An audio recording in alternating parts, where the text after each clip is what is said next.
yang ganggu itu harus berhenti dong. Jangan ngarang-ngarang.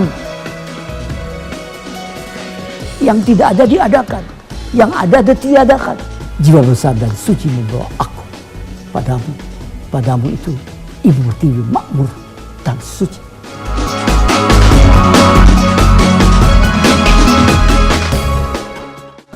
Tokoh kita malam ini adalah merupakan tokoh kebebasan pers, kemudian tokoh Bapak Reformasi.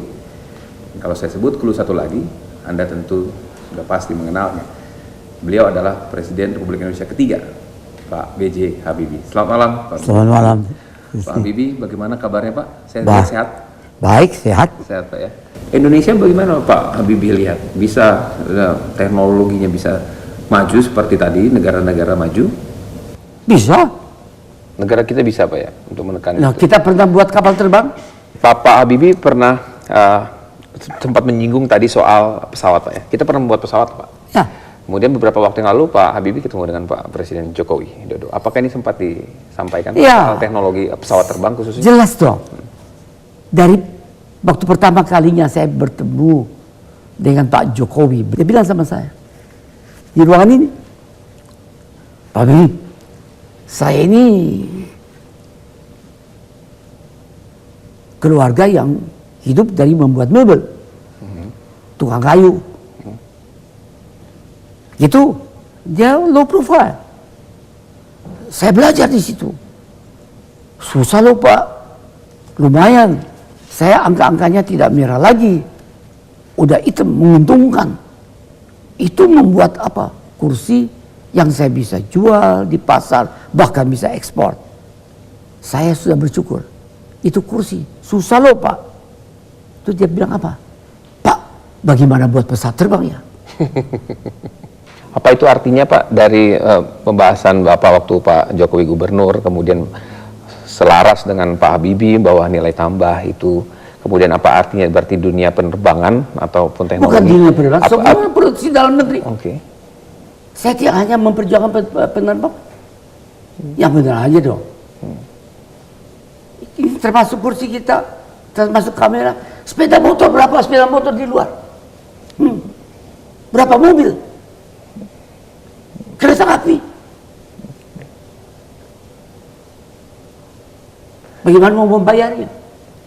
Walaupun dikasih bunga 0, Anda harus cicil.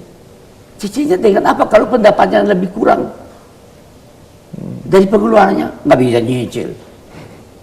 Dan jangan lupa ya, bagaimana kita di bumi Indonesia itu harus mengembangkan suatu sistem di mana pemerataan pendapatan, pemerataan kesempatan, keadilan itu merata. Pak Habibie itu sudah melihat kondisi sekarang dengan yang sekarang sudah terwujud Pak, sudah jauh lebih baik? Kalau saya bandingkan dengan tahun 45 jauh lebih baik. Kalau saya melihat dengan tahun 98 aja, jauh lebih baik.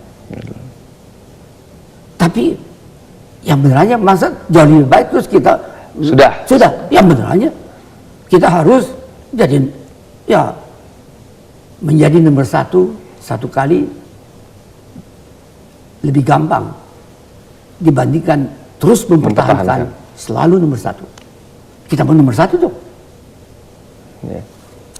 Untuk hal itu kita harus tingkatkan kemampuan sumber daya manusia.